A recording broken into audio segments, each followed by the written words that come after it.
तो हमने कल डिस्पर्सन का चैप्टर स्टार्ट किया था। डिस्पर्सन से रिलेटेड मेन बातें जो है वो मैंने आपको बताई थी, हमने डिस्कस की थी। और रेंज विस्तार के बारे में हमने कंप्लीट बात कर ली। मैंने आपको बताया था कुछ डिस्पर्सन के कुछ जो मेजरमेंट है जो सीमा विस्तार के अंतर्गत आते हैं और कुछ मेजरमेंट द्वितीय श्रेणी के माध्य, सेकेंड टाइप ऑफ एवरेज। तो सीमा विस्तार में मैंने आपको बताया था एक तो रेंज जो हमने कल पढ़ ली थी पूरी। रेंज के बाद में इंटर क्वार्टाइल रेंज, अंतर चतुर्थक विस्तार। उसके बाद परसेंटाइल रेंज, शतमक विस्तार। डेसाइल रेंज, दशमक विस्तार।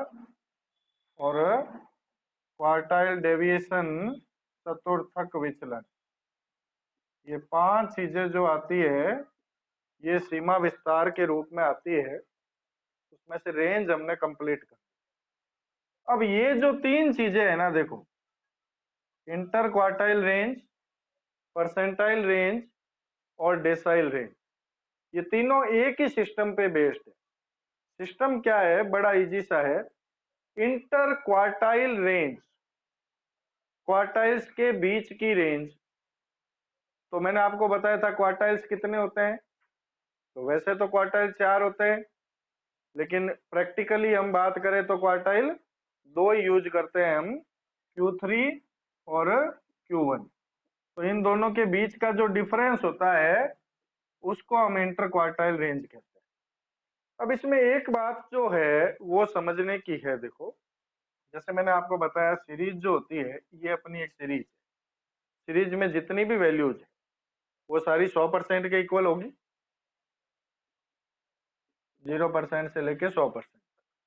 मीडियन बीच में आएगा। क्वार्टाइल 4 होते हैं तो 25-25% के होते हैं, क्वांटाइल 20-20% के होते हैं। इस तरह से बताया था मैंने। अब आपको Q3 माइनस Q1 बात करें हम, देखो Q1 कहाँ आएगा?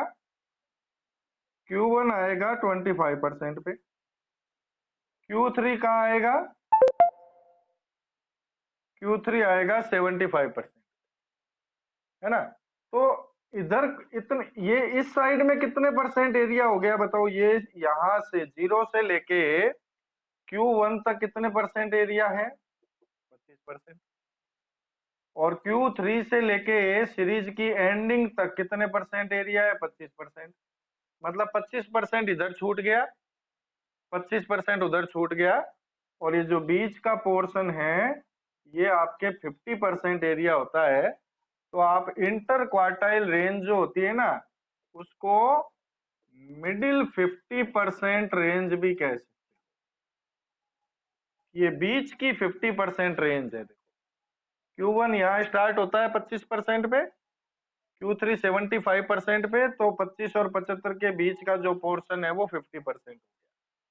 तो यदि आपको इस तरह से कभी पूछ लिया जाए मिडिल 50% कैसे कैलकुलेट होता है, तो मिडिल 50% Q3 माइनस Q1 करेंगे तो कैलकुलेट हो जाए। इसी तरह से मान लो मैं मिडिल की कोई भी चीज पूछूं, आप मेरे को और बता सकते हो कि मिडिल 50% में Q3 मान लो क्वार्टाइल से सॉल्व नहीं करना है, मिडिल 50% को और किसी मेजरमेंट से सॉल्व करना है।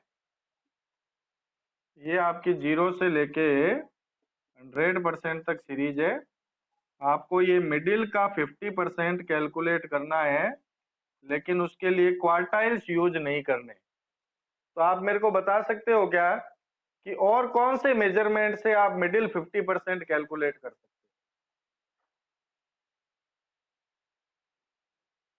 मीडियन से मिडिल 50% कैसे आएगा? मीडियन तो बीच का आइटम होता है, एकदम जस्ट यहाँ का आइटम होता है। मिडिल का 50% चाहिए। जैसे ये Q1 है, ये Q3 है।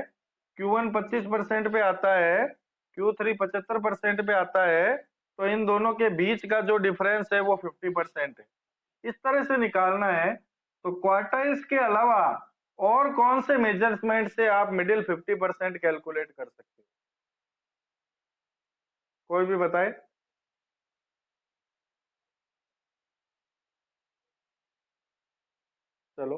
एक, चलो नॉर्मल सी बात करते हैं। मैंने आपको बताया था जैसे परसेंटाइल, परसेंटाइल कितने होते हैं?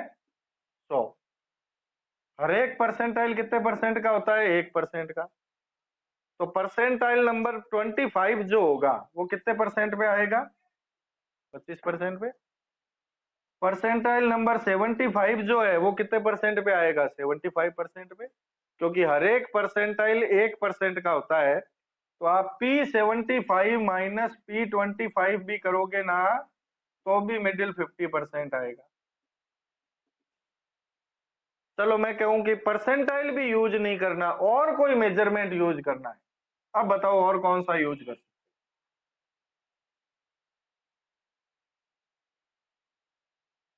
सोचो।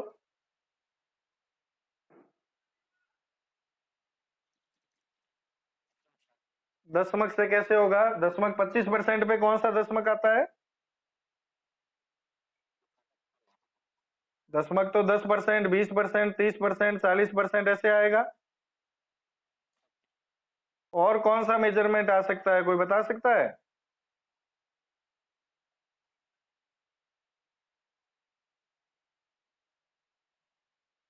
ऑक्टाइल, अष्टमक।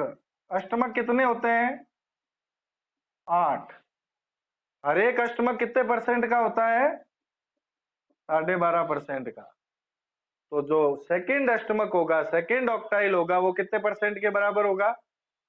12.5 और 12.5, 25% के। ऑक्टाइल नंबर 2 और 75% पे आएगा ऑक्टाइल नंबर 6। तो मिडिल 50% रेंज जो है ना वो ऑक्टाइल नंबर 6 और ऑक्टाइल नंबर 2 के डिफरेंस से भी कैलकुलेट कर सकते हो। समझ गए बात को? चलो ये तो मिडिल 50% की बात हुई। मैं कहूं कि मिडिल 50% के अलावा मिडिल और कुछ ले तो हम, जैसे ये 0% है, ये 100% है। अब मैं आपको कहूं बीच का 80% निकालना है आपको, मिडिल 80%। मिडिल 80% का मतलब क्या होगा? 10% इधर कम होगा, 10% इधर कम होगा, 10 इधर कम, 10 इधर कम, तो 20 कम हो गया, तो बीच का 80 हो गया ना। तो ये तो आएगा 10% पे और ये आएगा 90% पे। एक 10% पे आएगा, एक 90% पे आएगा। उसको हम कहेंगे मिडिल 80%। देख लो 90 में से 10 लेस करेंगे तो बीच का 80% आएगा ना। अब आप मेरे को बताओ कि मिडिल 80% के लिए कौन सा मेजरमेंट काम में ले सकते हैं हम? परसेंटाइल और डेसाइल या डेक्टाइल, जो भी आप कहते हो, बिल्कुल सही है। P10 और P90। और डेसाइल के लिए D1 10% पे आता है और D9 90% पे आता है। मतलब आपको मिडिल 80% कभी भी निकालना हो तो आप क्या करोगे? या तो P90 में से P10 लेस कर लो और या D9 में से D1 लेस कर लो, तो मिडिल 80% कैलकुलेट हो जाता है। अब ध्यान से सुनना, ये जो P90 माइनस P10 करके आप मिडिल 80% कैलकुलेट करते हो, इसको हम कहते हैं परसेंटाइल रेंज। और डी, हाँ क्या कह रहे हो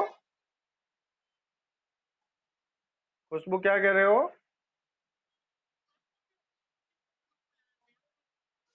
आप बताओ डेसाइल कितने होते हैं? 10 होते हैं ना। हर एक डेसाइल 10% का होता है, सही बात है। तो पहला डेसाइल कितने परसेंट का होता है? 10% का। और नौवां डेसाइल कितने परसेंट का होता है? 90% का। तो 90 में से 10 लेस करेंगे तो बीच का 80% हो गया ना।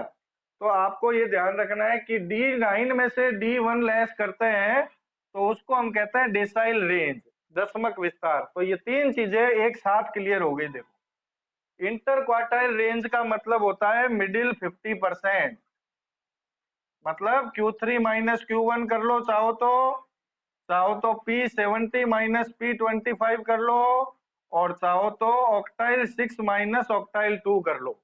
ये सारी चीजें मिडिल 50% ही निकालती है, ठीक है ना। और परसेंटाइल रेंज और डेसाइल रेंज ये दोनों ही मिडिल 80% निकालती है।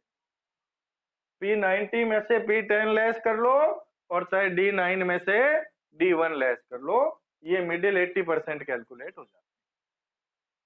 क्लियर हो गई ये सारी चीजें? बताओ।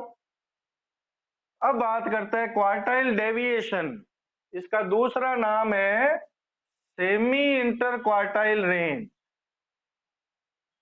सेमी इंटर क्वार्टाइल रेंज, अर्ध अंतः चतुर्थक विस्तार। अब देखो इंटर क्वार्टाइल रेंज क्या होती है? Q3 minus Q1। तो सेमी इंटर क्वार्टाइल रेंज क्या होगी? Q3 minus Q1 upon 2। मतलब क्वार्टाइल डेविएशन का फॉर्मूला क्या बन गया? Q3 minus Q1 divide by 2। इस फॉर्मूले से आप क्वार्टाइल डेविएशन कैलकुलेट कर सकते हो। तो क्वार्टाइल डेविएशन जो है, चतुर्थक विचलन, उसके बारे में बात करते हैं।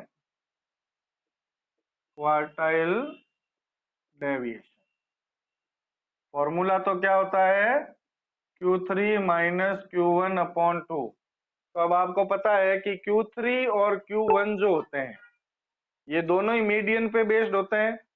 और आपको बता रखा है कि जो मीडियन होता है वो ओपन एंड क्लासिफिकेशन के लिए बेस्ट मेजरमेंट होता है। एक्सट्रीम वैल्यूज जो होती है, कॉर्नर वैल्यूज, उनसे ज्यादा इफेक्टिव नहीं होता है।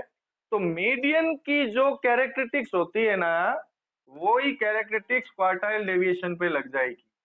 ये भी आपके ओपन एंड क्लासिफिकेशन के लिए डिस्पर्सन का सबसे बेस्ट मेजरमेंट होता है। सेंट्रल टेंडेंसी में तो ओपन एंड क्लासिफिकेशन के लिए सबसे बेस्ट मेजरमेंट होता है मीडियन, और डिस्पर्सन में ओपन एंड क्लासिफिकेशन के लिए सबसे बेस्ट मेजरमेंट होता है क्वार्टाइल डेविएशन। ठीक है। और ये जो फॉर्मूला हमने लिखा है, quartile deviation is equal to Q3 minus Q1 upon 2, ये तो एब्सोल्यूट मेजरमेंट है, निरपेक्ष माप है। इसके अलावा मैंने आपको सापेक्ष माप, रिलेटिव मेजरमेंट भी बताया था। उसके लिए वर्ड क्या यूज करते हैं हम? कोफिशिएंट। तो यदि आपको कोफिशिएंट ऑफ क्वार्टाइल डेविएशन पूछा जाए तो उसका फॉर्मूला बनेगा Q3 माइनस Q1 अपॉन में Q3 प्लस Q1। इससे आप coefficient of quartile deviation calculate कर। ठीक है। तो ये फर्स्ट टाइप के डिस्पर्सन के जो मेजरमेंट है उनकी डिटेल कंप्लीट हो गई अपनी, जिसमें range, inter quartile range, percentile range, decyl range और क्वार्टाइल डेविएशन, ये 5 चीजें आपको ध्यान रखना। अब सेकेंड टाइप के जो मेजरमेंट है अपने, जिनको हम सेकेंड टाइप के एवरेज कहते हैं, द्वितीय श्रेणी के माध्य, उसमें मैंने आपको क्या क्या नाम बताए थे? सबसे पहले बताया था मैंने आपको माध्य विचलन, मीन डेविएशन। उसके बाद बताया था प्रमाप विचलन, स्टैंडर्ड डेविएशन। उसके बाद बताया था प्रसरण, वेरियांस। और उसके बाद बताया था विचरण गुणांक, कोफिशिएंट ऑफ वेरिएशन। ये 4 मेजरमेंट जो होते हैं ये अपने डिस्पर्सन के सेकेंड टाइप ऑफ एवरेजेज की कैटेगरी में आते हैं। तो इसमें सबसे पहले हम फर्स्ट मेजरमेंट अपना मीन डेविएशन, माध्य विचलन स्टार्ट करेंगे। माध्य विचलन, मीन डेविएशन। तो सबसे पहली बात तो ये आती है कि भाई माध्य विचलन किसको कहें? किसी श्रेणी के सभी पदों के विचलन का समांतर माध्य माध्य विचलन कहलाता है। अब आप कहोगे कैसे? देखो, कोई सीरीज है, उसके आप डेविएशन निकाल रहे हो, विचलन, तो पहली बात तो ये आएगी कि विचलन किससे निकालने हैं। विचलन तीनों से निकल सकते हैं माध्य विचलन में, एक्स बार से भी निकल सकते हैं, मीडियन से भी निकल सकते हैं, और मोड से भी निकल सकते हैं। मीन डेविएशन में जो विचलन निकाले जाते हैं, डेविएशन निकाले जाते हैं, वो मीन, मीडियन और मोड तीनों से निकाले जा सकते हैं। आपको उस डेविएशन का एवरेज निकालना होता है, डेविएशन का अर्थमेटिक मीन निकालना होता है। लेकिन इस मीन डेविएशन में सबसे बड़ी बात क्या होती है कि इसमें बीज गणितीय चिन्ह जो होते हैं अपने, मतलब प्लस माइनस, इसको इग्नोर किया जाता है। मतलब यदि आपके कोई फिगर माइनस में भी आ रहा है ना, तो भी आपको उसको प्लस का ही मानना होता है। कैसे? जैसे मान लो एक सीरीज लिखूं मैं, 5, 6, 9, 12 और 8। ठीक है, अब आपको मैं कहूं कि आपको एक्स बार अर्थमेटिक मीन से मीन डेविएशन निकालना, तो सबसे पहले तो आप इसका एक्स बार निकालोगे।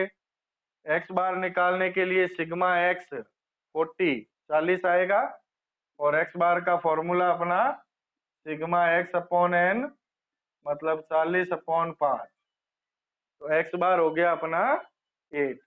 ठीक है ना? अब आप क्या करोगे? डेविएशन निकालोगे, dx is equal to x minus x bar. X में से एक्स बार लेस करोगे, तो 5 में से 8 लेस करेंगे तो -3 होता है ना। तो ये कहता है कि माइनस के चिन्ह को इग्नोर करना होता है हमेशा। इसमें आपको पूरा 3 ही लिखना है, -3 नहीं लिखना है। ठीक है ना? पूरा यदि माइनस में लिखोगे, एक छोटा सा क्वेश्चन पूछता हूं, यदि मैं इसको माइनस में लिखूं, फिर 6 में से 8 लेस करूंगा 2, तो इसकी टोटल क्या आएगी? जल्दी से बताओ। यदि इसको माइनस में लिखूंगा मैं, सारी चीजें माइनस प्लस दोनों लिखूंगा, तो इसकी टोटल क्या आएगी? जल्दी से बताना है।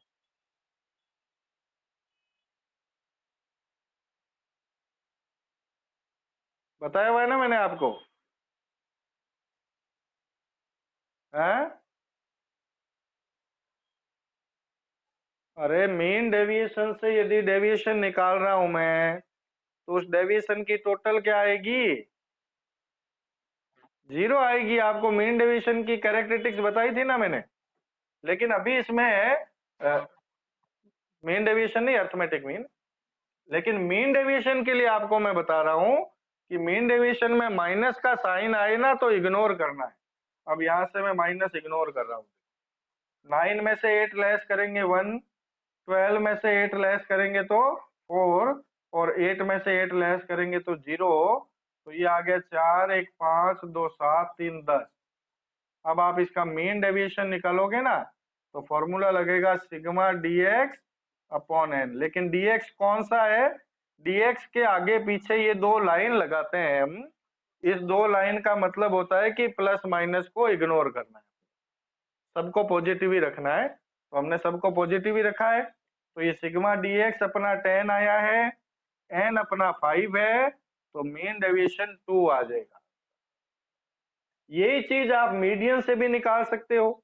मीडियन से निकालोगे तब यहाँ x माइनस मीडियन करोगे, पहले मीडियन निकाल लोगे, फिर x में से मीडियन लेस करोगे। ये चीज आप मोड से भी कर सकते हो। यदि मोड से निकालोगे तो पहले मोड निकाल लो, फिर x में से मोड लेस करना है। ठीक है ना? फॉर्मूला यही यूज आएगा आपके, सिग्मा dx, dx के जो बीज गणितीय चिन्ह है उनको इग्नोर करके, और अपॉन n। इससे हम मीन डेविएशन जो है वो कैलकुलेट कर सकते। ठीक है? एक तो ये बात हो गई।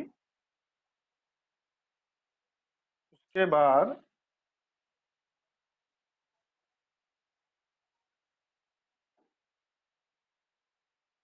अब देखो मीन डेविएशन की जब हम बात कर रहे हैं तो सबसे पहली बात तो मैंने आपको बताई, ये मीन, मीडियन, मोड तीनों से कैलकुलेट, ठीक है।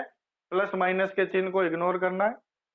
जिस श्रेणी में मीन डेविएशन ज्यादा होगा, मीन डेविएशन जितना ज्यादा होगा उस श्रेणी में फैलाव या बिखराव उतना ही ज्यादा होगा, जिसको हम स्कैटरनेस कहते हैं, वो उतना ही क्या होगा, ज्यादा होगा। जितना ज्यादा मीन डेविएशन होगा उतना ही फैलाव ज्यादा होगा। मीन डेविएशन का एक और नाम है, उसको कहा जाता है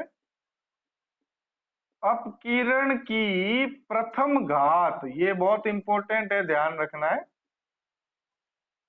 first moment of dispersion, mean deviation को फर्स्ट मोमेंट ऑफ डिस्पर्सन भी कहते हैं। लेकिन एक बात आपको मैं इसमें बताना चाहूँ, आपको अलग अलग बुक में अलग अलग बात मिलेगी। किसी बुक में तो केवल इतना ही मिलेगा कि मीन डेविएशन को फर्स्ट मोमेंट ऑफ डिस्पर्सन कहते हैं। एग्जैक्ट इसका आंसर क्या है? मीन डेविएशन यदि आप एक्स बार से निकालते हो, अर्थमेटिक मीन से निकालते हो, तो ऐसे मीन डेविएशन को हम फर्स्ट मोमेंट ऑफ डिस्पर्सन कहते हैं। लेकिन यदि आप मीन डेविएशन मीडियन से निकालते हो या मोड से निकालते हो, तो ऐसे मीन डेविएशन को हम फर्स्ट मोमेंट ऑफ डिस्पर्सन नहीं कहते। आपको जनरली बुक्स में यही मिलेगा कि मीन डेविएशन को फर्स्ट मोमेंट ऑफ डिस्पर्सन कहते हैं, लेकिन पूरे मीन डेविएशन को नहीं कहते। यदि आप मीन डेविएशन एक्स बार से निकाल रहे हो तो ही कहेंगे, मीडियन से या मोड से निकाल रहे हो तो फिर उसको हम फर्स्ट मोमेंट ऑफ डिस्पर्सन नहीं कहेंगे। ये एक इंपॉर्टेंट बात आपको ध्यान रखना, ठीक है ना। दूसरी बात, मीन डेविएशन सबसे बेस्ट कौन सा माना जाता है? एक्स बार का मीन डेविएशन बेस्ट मानते हैं, या मीडियन का, या मोड का? तो सबसे बेस्ट कौन सा मानेंगे? मीडियन से निकाला हुआ मीन डेविएशन जो है उसको सबसे बेस्ट मानते हैं। अब आप कहोगे उसको बेस्ट क्यों मानते हैं? उसका भी रीजन है। आपको मैंने बताया था, यदि प्लस माइनस के साइन को इग्नोर कर दिया जाए तो डेविएशन की जो टोटल आती है, मैंने पहले अर्थमेटिक मीन में आपको बताया कि डेविएशन की टोटल 0 आती है, बताया था। उसके बाद में बताया था कि यदि प्लस माइनस को इग्नोर कर दें तो डेविएशन की टोटल जो आती है वो मिनिमम कौन से मेजरमेंट में आती है? मीडियन में। बताया था मैंने आपको, प्लस माइनस इग्नोर नहीं कर रहे हो तब तो अर्थमेटिक मीन में आएगी सबसे मिनिमम, क्योंकि अर्थमेटिक मीन की टोटल 0 आएगी, है ना।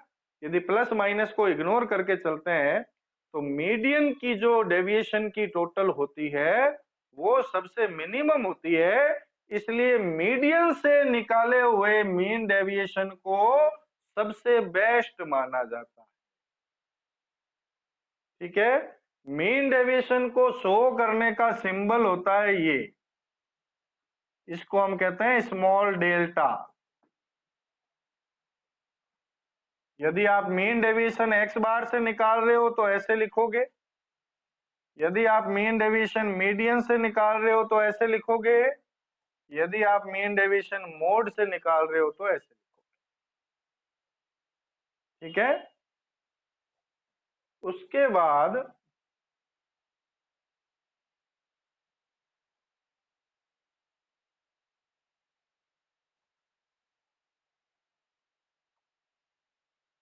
तो मीन डेविएशन की मेन सारी बातें अपने की है कि तीनों से ज्ञात कर सकते हैं, सारे मूल्यों पर आधारित होता है, बीज गणितीय चिन्हों को छोड़ते हैं।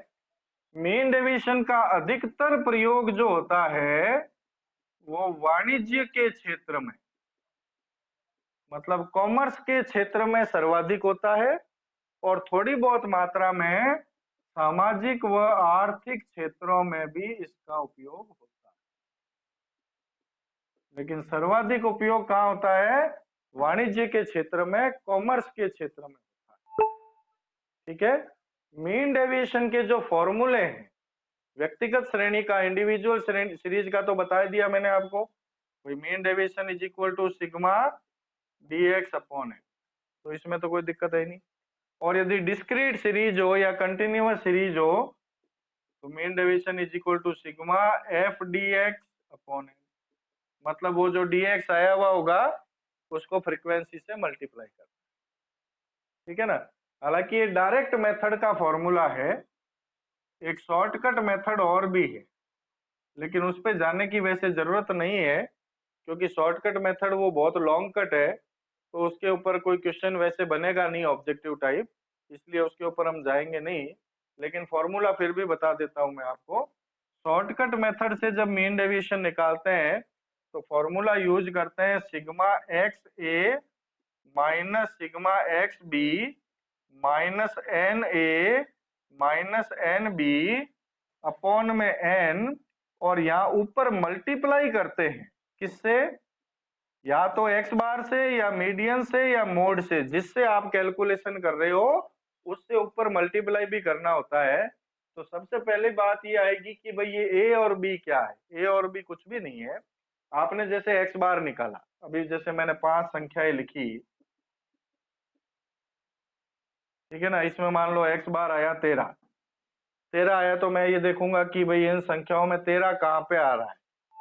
13, 12 और 16 के बीच में आ रहा है, तो नीचे वाले पोर्शन को हम ए कहेंगे, ऊपर वाले पोर्शन को बी कहेंगे। तो एक्स सिग्मा एक्स ए की इन दोनों की जोड़ लेंगे, सिग्मा एक्स बी की मतलब इन तीनों को जोड़ लेना। एन ए की एक एन कितनी है? 1 और 2।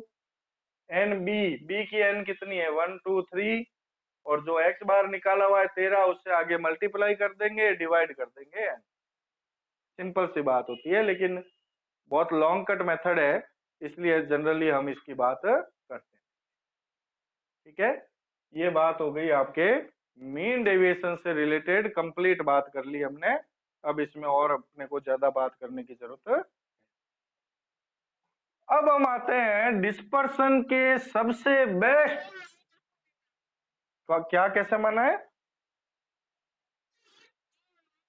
जैसे आपका एक्स बार कितना आया? एक्स बार 13 आया ना, तो हमने इस सीरीज में 13 देखा, 12 और 16 के बीच में आएगा, इसके बीच में एक लाइन लगा देंगे, नीचे वाला पोर्शन ए होगा, ऊपर वाला पोर्शन बी होगा। ठीक है,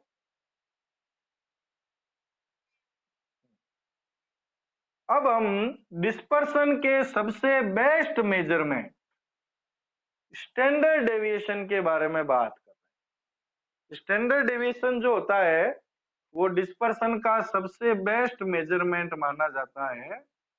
प्रमाप विचलन, स्टैंडर्ड डेविएशन, ये सबसे आदर्श माप माना जाता है डिस्पर्सन का। क्यों आदर्श माना जाता है, क्यों सबसे बेस्ट माना जाता है? क्योंकि ये समांतर माध्य से, अर्थमेटिक मीन से ज्ञात होता है। आप लोगों को पता होगा कि सेंट्रल टेंडेंसी में भी हम सबसे बेस्ट मेजरमेंट किसको मानते हैं? अर्थमेटिक मीन को, समांतर माध्य को मानते हैं। क्योंकि स्टैंडर्ड डेविएशन भी पूरा का पूरा समांतर माध्य पर आधारित है, इसलिए इसको सबसे बेस्ट मेजरमेंट मानते हैं। अच्छा, इसकी जो शुरुआत हुई थी स्टैंडर्ड डेविएशन की सन 1893 में, 1893 में कार्ल पियर्सन ने ये स्टैंडर्ड डेविएशन का मेजरमेंट दिया था सबसे पहले। सबसे पहले स्टैंडर्ड डेविएशन का मेजरमेंट किसने दिया था? 1893 में कार्ल पियर्सन ने दिया था। यह स्टैंडर्ड डेविएशन जो है ये सबसे लोकप्रिय विधि है और वैज्ञानिक विधि भी, साइंटिफिक मेथड भी है और सबसे पॉपुलर मेथड भी। ठीक है ना, तो ये चीजें ध्यान रखनी है आपको। अब स्टैंडर्ड डेविएशन में करते क्या है? स्टैंडर्ड डेविएशन में क्या करते हैं देखो, पहले समांतर माध्य ज्ञात करके उससे विचलन ज्ञात करते हैं, फिर विचलन के वर्गों का, विचलन के वर्ग याद करते हैं स्क्वायर, विचलन के वर्गों का योग करके और उसको n से डिवाइड करते हैं। तो विचलन के वर्ग जो भी आएंगे, जैसे मान लो हम एक फिगर लिखे हैं 5, 8, 10, 12 और 16, इसका आपको समांतर माध्य ज्ञात करना है। तो इसका समांतर माध्य, सॉरी, प्रमाप विचलन ज्ञात करना है, तो पहले आप समांतर माध्य ज्ञात करोगे। मान लेते हैं कि इसका समांतर माध्य आएगा 13, मानना है, एक्चुअल में क्या आ रहा है मैंने कैलकुलेशन नहीं किया। तो आप पहले dx निकालोगे, dx के लिए x में से x बार लेस करोगे, जो भी dx आएगा वो लिख, ठीक है। फिर आप इसकी स्क्वायर निकालोगे, dx की क्या करोगे, स्क्वायर वर्ग निकालोगे इसका, उसकी टोटल कर लेंगे और उसके बाद फॉर्मूला यूज करेंगे sigma dx square upon n, और उसका स्क्वायर रूट निकाला जाता है। इसको हम क्या कहते हैं, स्टैंडर्ड डेविएशन। लेकिन स्टैंडर्ड डेविएशन x बार से निकाले ऐसा कोई जरूरी नहीं, हम एज्यूम्ड मीन लेके भी निकाल सकते हैं, क्योंकि x बार से निकालने में कई बार प्रॉब्लम आती है। प्रॉब्लम मान लो अभी x बार इसका पॉइंट में आता 12.76, अब पॉइंट वाली संख्या इसमें से घटाओगे फिर पॉइंट में आएगी, फिर पॉइंट में आएगी तो उसका स्क्वायर करोगे वो भी पॉइंट में आएगा, तो बड़ी डिफिकल्टी होती है। तो उस केस में हम एज्यूम्ड मीन से भी निकाल सकते हैं। एज्यूम्ड मीन में थोड़ा सा फॉर्मूला बदल जाता है, ठीक है ना। फॉर्मूला कैसे बदलेगा, क्या होगा, उसके ऊपर बात करते हैं। देखो अभी हम, देखो यदि आप स्टैंडर्ड डेविएशन सीधे x बार से समांतर माध्य से ज्ञात कर रहे हो, तब तो प्रत्यक्ष रूप से जो फॉर्मूला लगेगा, स्टैंडर्ड डेविएशन का साइन ये होता है, देखो स्मॉल सिग्मा कहते हैं इसको, स्मॉल सिग्मा। अभी जो फॉर्मूला बताया था आपको, sigma dx square upon n, और इसका रूट निकाल लेंगे तो स्टैंडर्ड डेविएशन का फॉर्मूला होता है। इसका एक और फॉर्मूला होता है डायरेक्ट मेथड का ही, root sigma x square upon n minus x bar का होल स्क्वायर। इस फॉर्मूले से भी निकल जाता है स्टैंडर्ड डेविएशन। और यदि आप प्रत्यक्ष रूप से नहीं निकालना चाहते, मीन को एज्यूम करके निकालना चाहते हो, एज्यूम्ड मीन जिसको हम ए कहते हैं, जिससे हम निकालते हैं, तो उस केस में स्टैंडर्ड डेविएशन का फॉर्मूला क्या लगेगा, sigma dx square upon n minus sigma dx upon n का होल। इस फॉर्मूले से आप एज्यूम्ड मीन के माध्यम से स्टैंडर्ड डेविएशन जो है वो कैलकुलेट कर सकते हैं। स्टैंडर्ड डेविएशन के और भी कई नाम हैं, वो भी आपको ध्यान रखना। स्टैंडर्ड डेविएशन को हम मध्यक विभ्रम, मीन एरर भी कहते हैं। मध्यक विभ्रम, मीन एरर भी कहते हैं। मध्य का वर्ग विभ्रम, मीडियन ग्रुप एरर भी कहते हैं, ठीक है ना। मध्य का वर्ग विभ्रम भी कहते हैं। और मूल मध्यक वर्ग विचलन, मूल मध्यक वर्ग विचलन, मूल मध्यक वर्ग विचलन, root mean square deviation, root mean square deviation from mean. ये तीन नाम और है इसके, तो इनके नाम तो आपको याद रखने ही पड़ेंगे। भाई आपके सामने स्टैंडर्ड डेविएशन के नाम की जगह ऑब्जेक्टिव क्वेश्चन में कोई इनमें से कोई नाम आ जाए तो भी आपको ध्यान रखना है कि इनको भी स्टैंडर्ड डेविएशन ही कहते हैं, ये स्टैंडर्ड डेविएशन के ही नाम, ठीक है। तो ये चीज भी आपको ध्यान रखनी है। उसके बाद में हम बात करें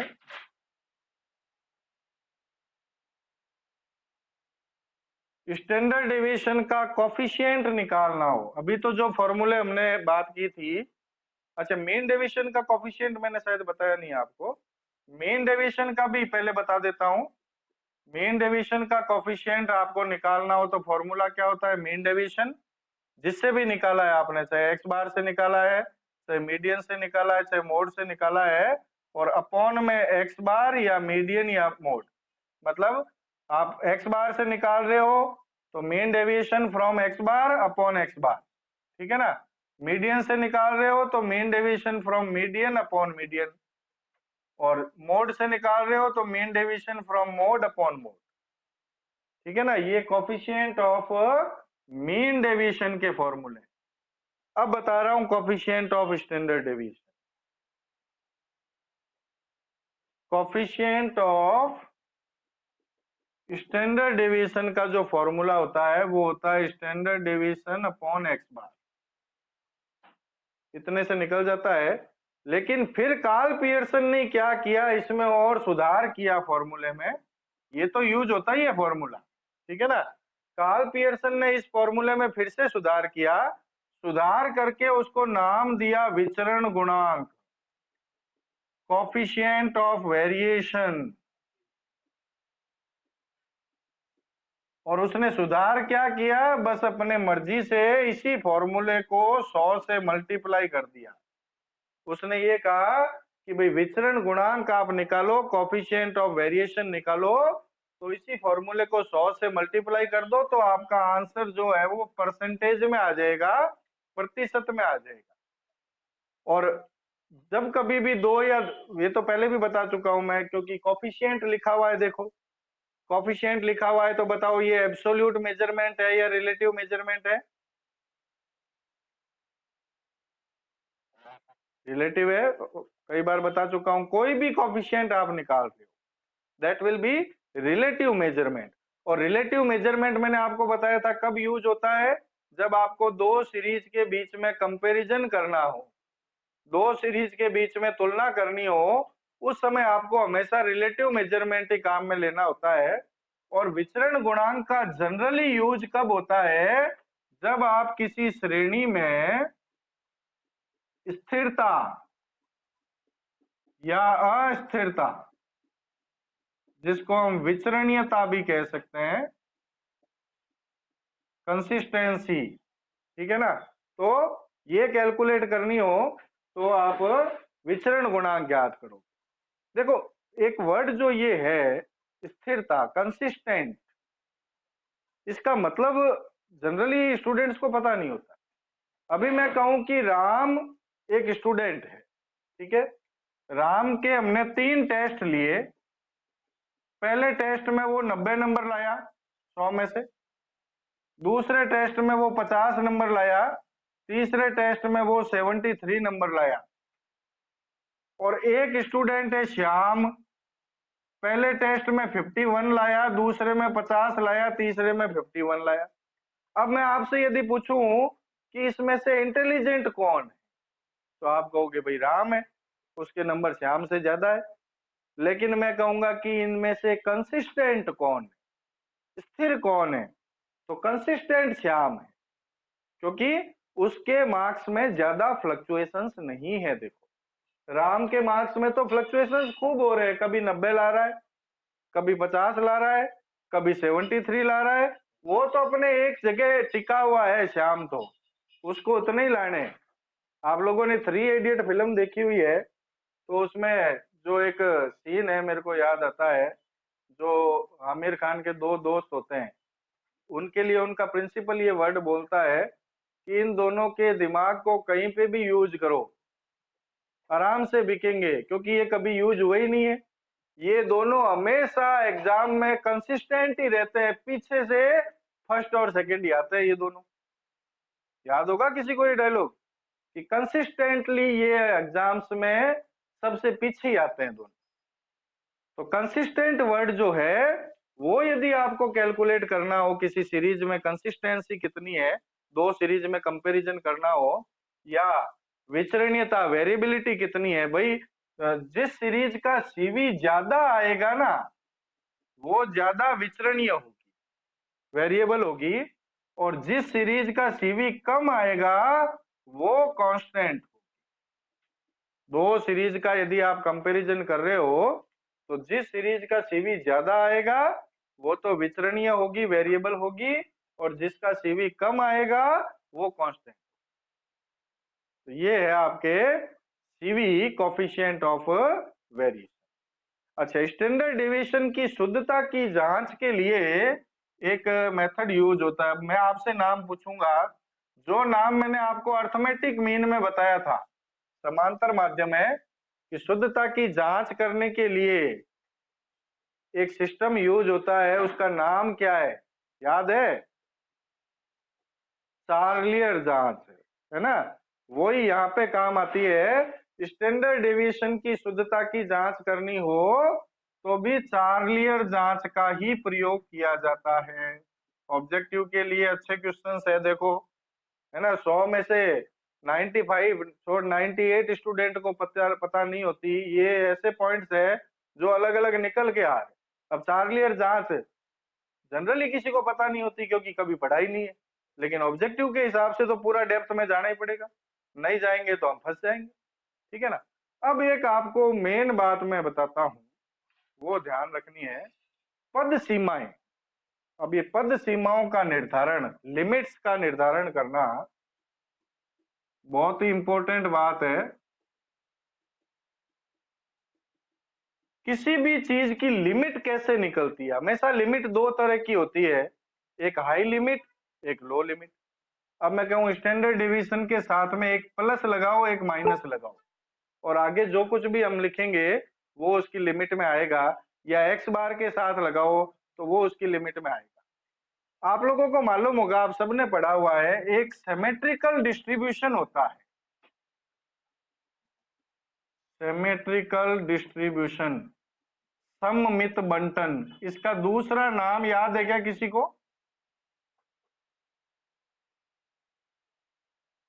आप लोगों ने एमकॉम में 100% पढ़ा हुआ है इसको, सममित बंटन, सिमेट्रिकल डिस्ट्रीब्यूशन।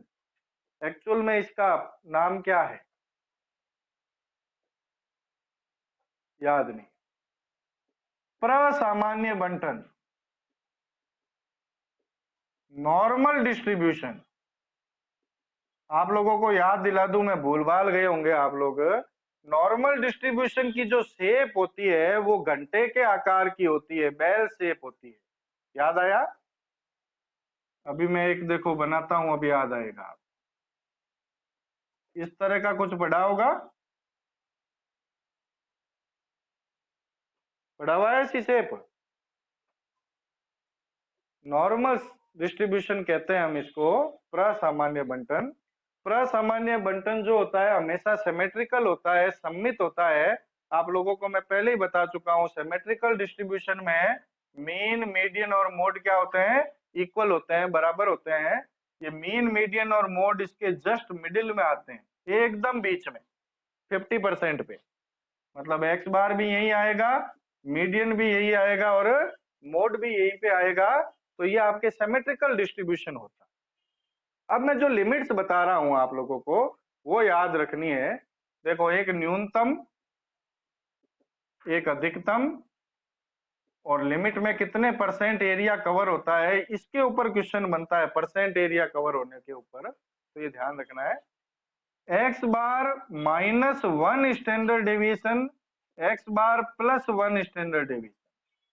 मतलब एक्स बार के साथ आप 1 स्टैंडर्ड डेविएशन को माइनस या प्लस करते हो तो एक मिनिमम लिमिट आएगी और एक मैक्सिमम लिमिट आएगी। इसको ऐसे लिखा जाएगा, देखो, एक्स बार +-1 स्टैंडर्ड डेविएशन।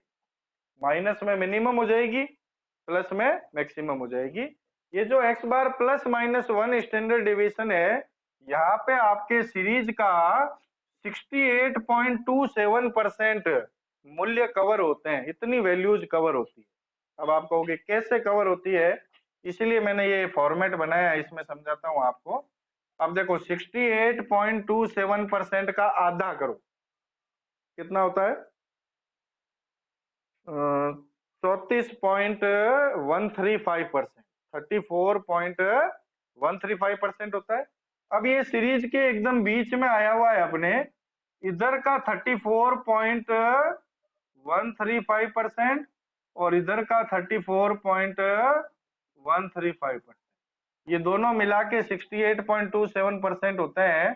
तो ये वाला जो पॉइंट होता है ये होता है एक्स बार +1 स्टैंडर्ड डेविएशन, और ये वाला जो पॉइंट होता है ये होता है x बार -1 स्टैंडर्ड, मतलब ये इसकी मिनिमम लिमिट होगी और ये इसकी मैक्सिमम लिमिट होगी।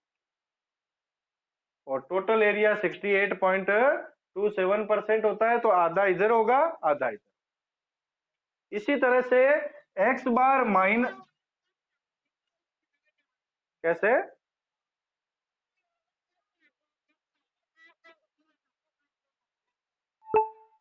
ये आपका 50% का एरिया है ना, देखो बीच का एरिया है, इधर वाला 34% है, वो इसमें से कम होगा।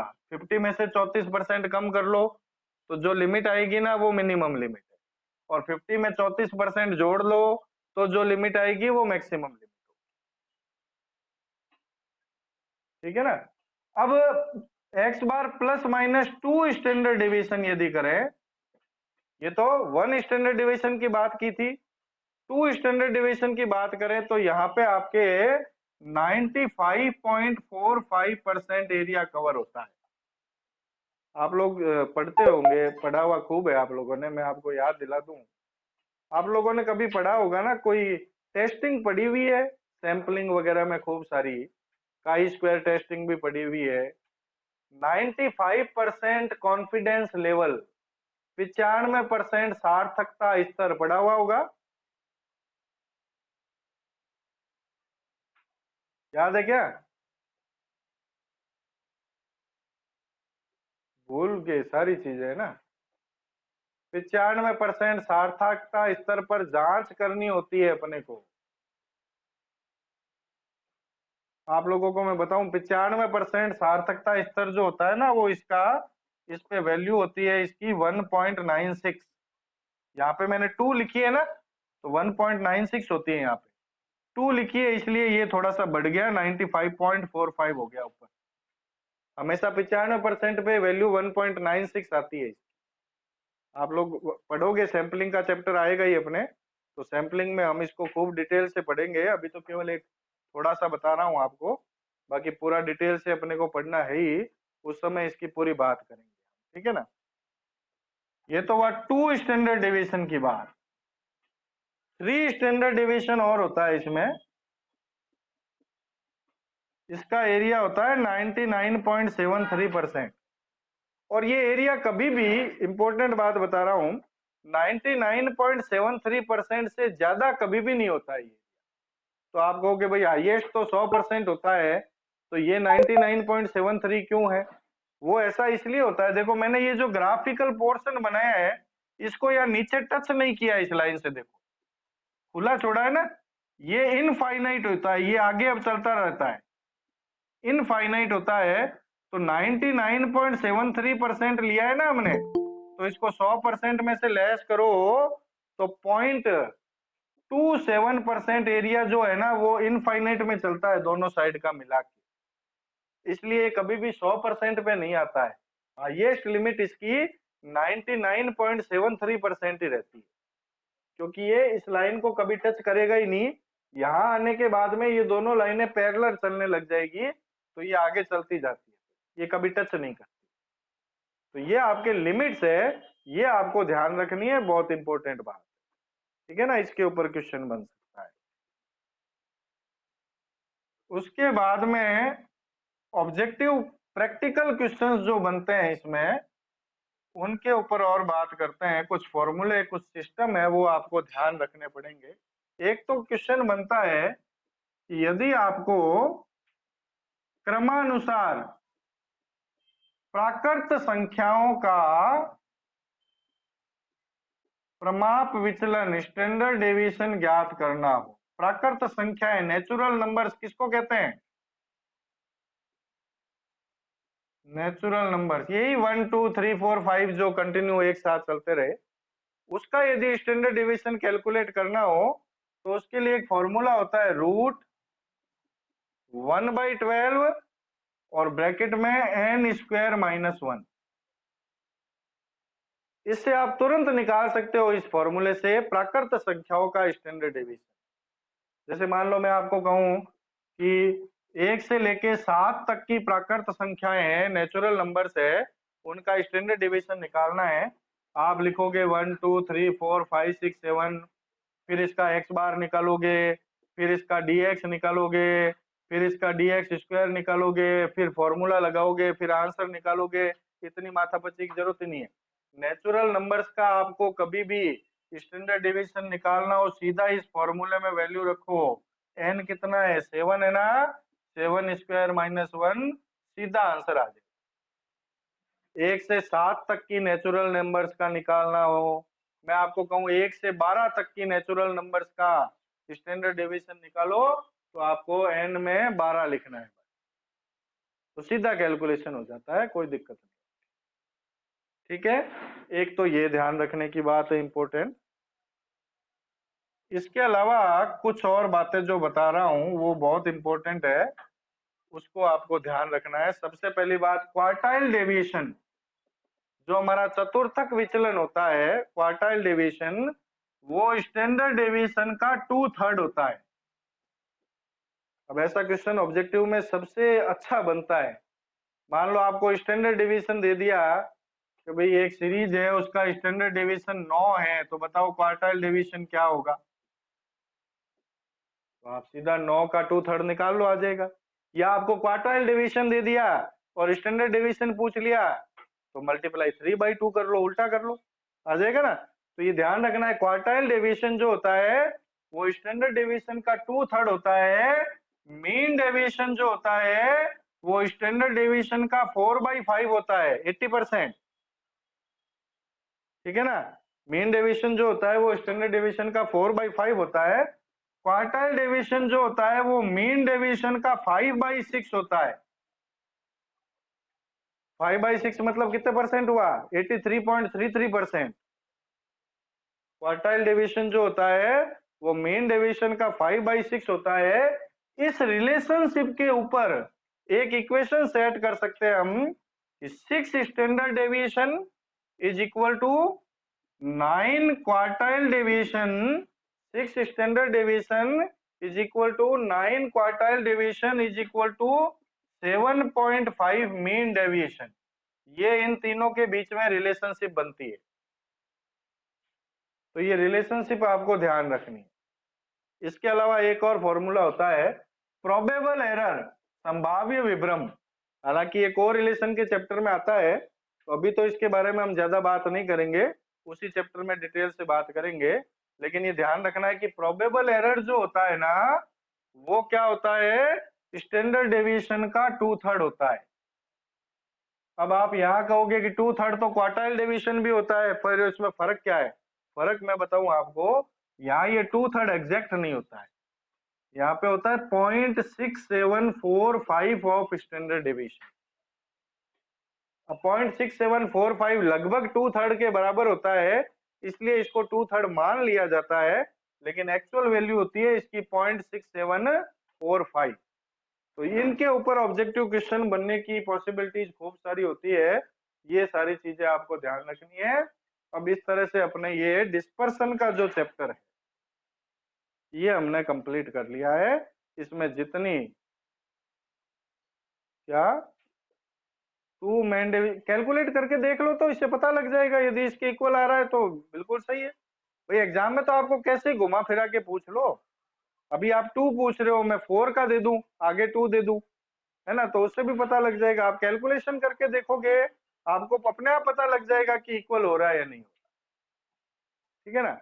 तो अब मेजरमेंट ऑफ डिस्पर्सन में जितना थ्योरेटिकल पोर्शन बनता है वो सारा मैंने आपको बता दिया है। प्रैक्टिकल मैंने अभी तक, इतने दिन हो गए मेरे को, 10 दिन हो गए क्लास लेते हुए, लेकिन प्रैक्टिकल पोर्शन तो अभी तक मैंने आपको किसी भी चैप्टर का, किसी भी बुक का बताया नहीं, क्योंकि मैं अभी केवल थ्योरेटिकल ही पढ़ाना चाह रहा था, क्योंकि थ्योरेटिकल में ज्यादा क्वेश्चन आते हैं और प्रैक्टिकल तो खैर हम जब भी चैप्टर करेंगे तो करने है ही। तो स्टैटिक्स का जो थ्योरेटिकल पोर्शन है डिस्पर्सन के चैप्टर तक का, वो मैंने कंप्लीट किया है।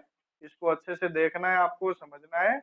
अब एक बार आज हम स्टैटिस्टिक्स को स्टॉप कर देते, ठीक है। अब आगे मैं चाह रहा हूँ 2 क्लासें आपकी ऑडिट की लगवा दूं, ठीक है ना। तो स्टैटिस्टिक्स को आज हम एक बार खत्म कर देते हैं, उसके बाद में आपकी 2 क्लास जो है वो ऑडिट की लगवा देंगे। तो ऑडिट भी आप लोग समझ लो कि भाई किस तरह से अपने को पढ़नी है। उसके बाद में फिर हम रेगुलर क्लासेस जो है वो स्टार्ट। तो इसको आप अच्छे से समझो, पढ़ो